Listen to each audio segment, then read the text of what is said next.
Thanks so much, Sue. So today I'm going to talk to you under the theme of Shine Brightly. And just to start, I want to acknowledge that women and people of diverse genders and sexualities may give birth, but the birthing people in the data and references I've used here are referred to as women. And so the terms woman and women and mothers are often used to refer to them. And I'm also acknowledging that I speak from a position of inherited privilege relating to colonialized systems of knowledge, power, and oppression. So I acknowledge the limitations of my ways of knowing. What I'm speaking about today comes from my perspective, and I hope it's of interest to you. So all my life, I wanted to be a writer. I thought I could make the world a better place by creating stories to fill it with the pleasure I derived from reading. I thought I would like to occupy my life writing those kinds of stories, but as I realized as I grew up and through my life, that the world is actually made of stories. They are the building blocks of who we are. They tell us how to see ourselves and each other, and they give us the frameworks and patterns through which we make sense of the world. Throughout my studies, which led me to a PhD, I confronted for the first time what I believe to be life's greatest truth. The best stories are the ones we live. They are the stories grounded in reality that we tell ourselves and each other all the time. My favorite author once told me, "Write what you know." And she was right. The world really is made of stories. This podcast, this is a story I'm telling you right now. When you wake in the morning, when you step into your day, you are telling yourself a story. And when you walk into your workplace, that's a story too. The handover you give at the end of your shift, transferring a client. What is that if it's not a story about the people you've encountered during your shift? Everything we do is a story. And for too long, I believe, our storytelling has been limited and shaped by how others want us to frame our reality.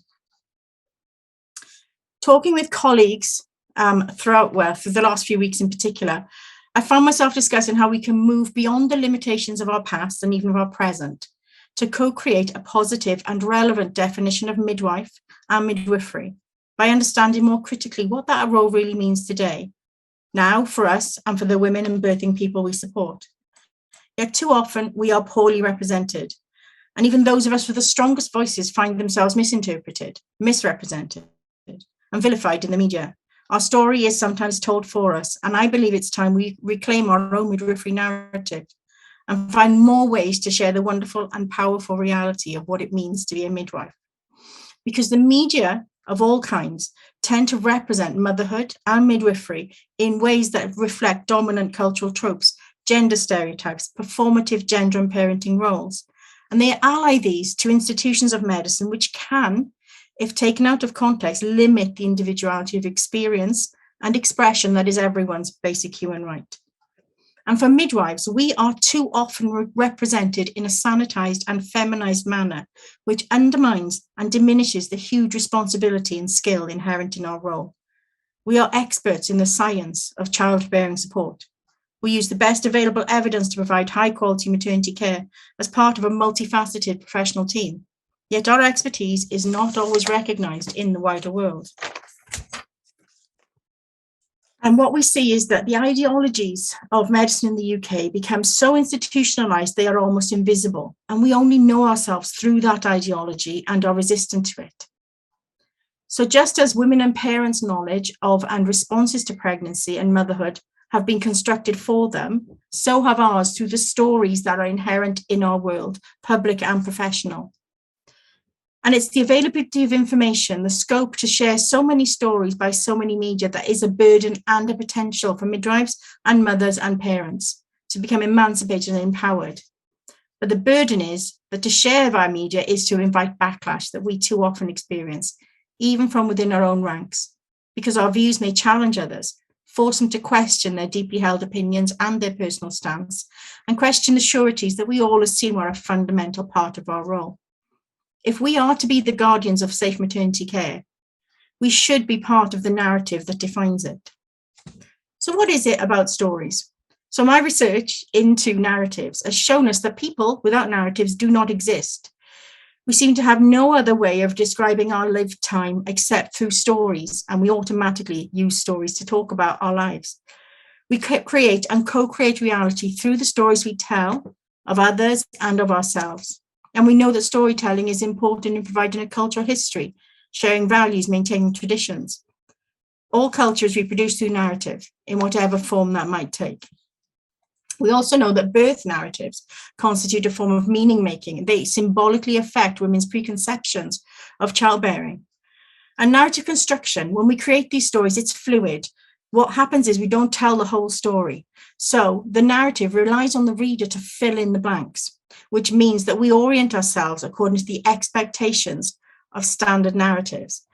And these narratives have the power to reinforce expected power dynamics and communication in their representation, particularly in their representations of midwifery and of birthing.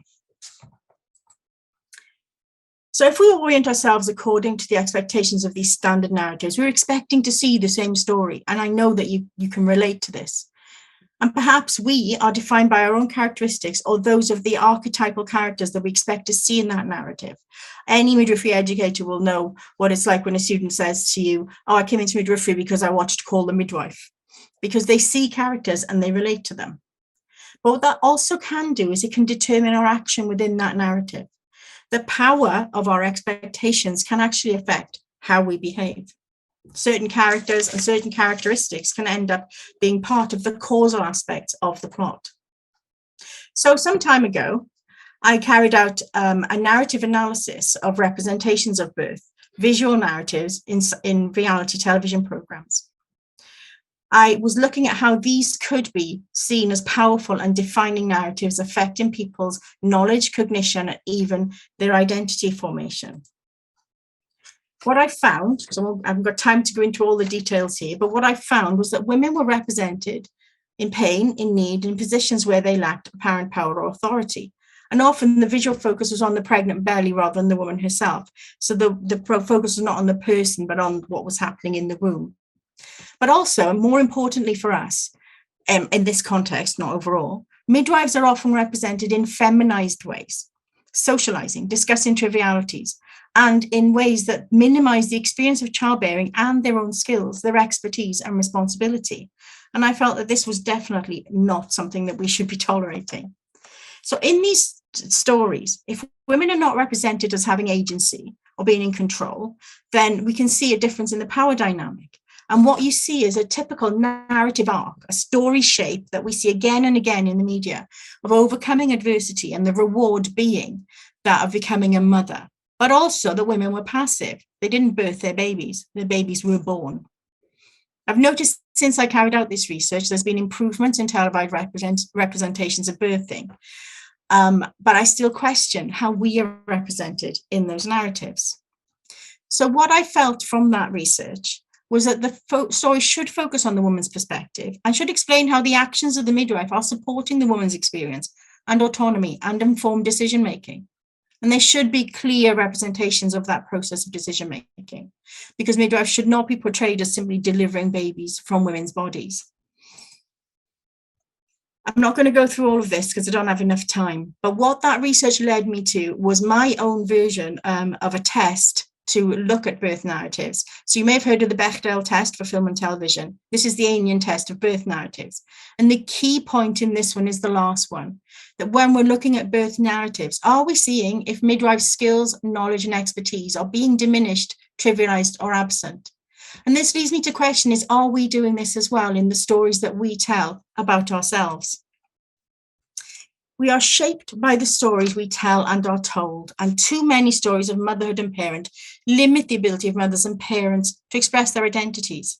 If in these stories our role does become diminished and misrepresented, then we should stand up and take action, because the speed in which these narratives are now disseminated by the emerging technologies can lead to a lack of consciousness of how powerfully these communications are affecting the lived experience of motherhood, fatherhood, parenting, and the family, and the lived and working experience of midwives. One of the things that I've really noticed is that some of the stories that we see limit the expression of parenthood. And midwives are constantly caught up in a battle to support parents, to retain their autonomy and control during pregnancy and birth, and to enable them to make choices that are free from any pressure to conform to medical expectations, but which are informed by evidence and knowledge. I feel that the widespread medicalization of childbearing can, in fact, add to this. We cannot just see the Western medical model as superior to other ways of knowing, because it cannot be the only source of authoritative knowledge. We also need to challenge the inherent issues within our own cultures, because as Elliot Mannering's research has shown, negative influences of cultural concepts of power and hierarchy on staff safety are significant within maternity services. It leads to fear. And fear results in negative experiences and impacts on pregnant people, stopping them from being able to birth in an empowered and confident manner. This discourse is couched in a history of colonialism and control, which impacts on the well-being of everything.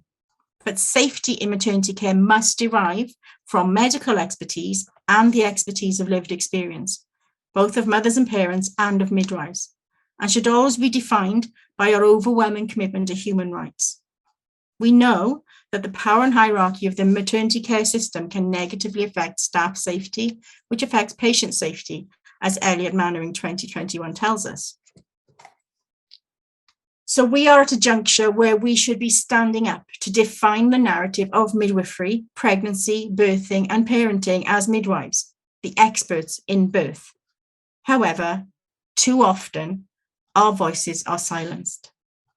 So what if we saw through the eyes of midwives? What do midwives see? What if we made public and conscious the spiritual and other dimensions of midwives' experiences, knowledge, and practices? Could we reveal the power of the midwife's gaze from different contexts? Could we come to write our own story and recreate the culture of midwifery?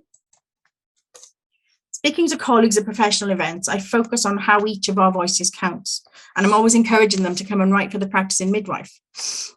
Even in the face of potential censure or negative feedback, each one of you, midwives, student midwives, birth workers, doulas, doctors, educators, researchers, has a unique and valuable and precious story. No one can know what you know. The insights you offer through sharing your stories are powerful and valuable. We are the collective wisdom of our profession, and we are sources of evidence as much as any other, because we are the professionals who take the existing knowledge, evidence, and experience and combine it to practice midwifery. A midwifery that is focused on being the best we can be under increasingly difficult circumstances. We are the living embodiment of evidence applied to practice.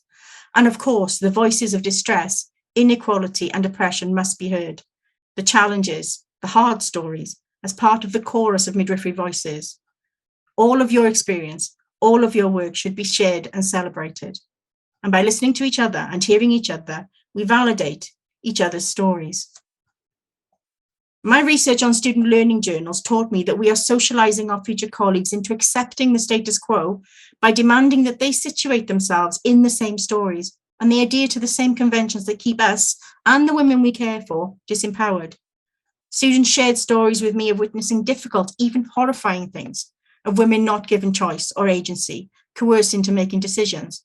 They witnessed obstetric violence, and they were horrified at their role in these situations and powerless to change it. I understand that feeling. I look out now on a professional landscape that has been ravaged by a range of factors, where the ideals of woman-centered and safe care hover like ghosts of long-buried dreams over the ruins of our professional lives. I look at the way we use language and I long for the empowerment of women and midwives.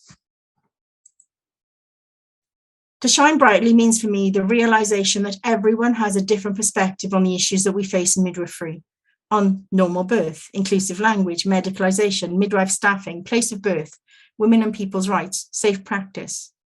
And every single opinion, perspective, and commentary illuminates our landscape and has something to teach us. So I say to you, speak, write, publish, share, let your light shine. So many midwifery and birth worker authors have taken that step, crafting new narratives and insights for us, and giving us the gift of their stories. It takes a great deal of bravery to stand up and speak up, and I applaud every one of you who does just that, wherever and however you do it. You are co-creating the great, endless narrative and history of our profession. We are writing the living biography of midwifery through every word we say, every sentence, every scribbled note in a labour record. We may feel powerless at times to change the system, but we are the system. And the one thing we can change is ourselves. There is a light in that dark land, and it comes from you. It's your voice speaking your truth that sings life into this professional world of ours. Change one word at a time. It takes time, practice, and perseverance. It takes resilience and resistance. But you can change the word risk to the word chance every time you use it. You can change the way you give a handover, change how you write in your notes, change how you talk to your colleagues and how you talk to women and parents. You do not have to adhere to medical convention, because what you have to provide are the facts. Write the facts in a way that humanizes both you and the mother, using the person's name always. Medical shorthand has its own story. Write your story, and the story of that woman's pregnancy and birth, in a way that reflects who you are. It's their birth story and you are writing it, so surely there are ways to do it better. Own your story and tell it your own way. But how, you say? By letting your light shine. You have within you everything you need to be the best midwife you can be. So shine brightly.